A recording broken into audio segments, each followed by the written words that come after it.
how do we worship the Creator? We worship the Creator through Scripture. Through Scripture. Because I can't worship the Creator my way. You can't worship the Creator your way, her way, their way, his way, her, their way. No, we got to worship the Creator through Scripture. So who was Scripture brought to? Me and you or prophets? I ask.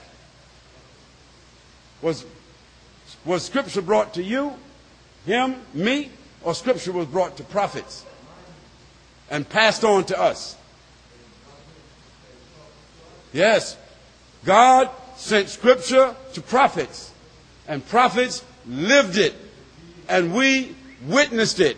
And from us witnessing it, we became the followers of prophets. It's a very clear formula. No mystery about it. The people who followed Abraham followed the Scripture that God sent down to Abraham. The people that followed Moses followed the Scripture that God sent down to Moses. The people that followed Jesus, the companions of Jesus, the disciples of Jesus, they followed the Scripture that God sent down to Jesus. And the Scripture, the people that followed the Prophet Muhammad, peace and blessing be upon him, they followed the Scripture that God sent down to the Prophet Muhammad, peace and blessing be upon him. Because God is not a mystery God. He communicates with the human beings in the same way he has always communicated with them. He sends his angel down to his prophet, and that gives that prophet a scripture, and that scripture to be followed. This is the way that God has communicated with his creatures. Now, sure, you and I, we got some inspiration inside of us. God inspired us in dreams. God inspired us with some words. God inspired us with some feelings, but that ain't Scripture. Scripture is something that God spoke to an angel.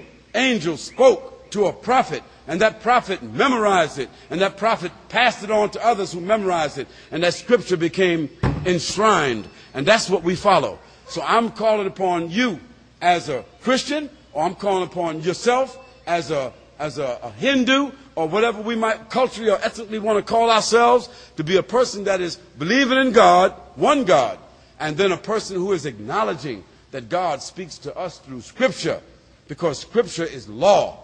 And law is to be obeyed. Scripture ain't passion. Scripture ain't feeling.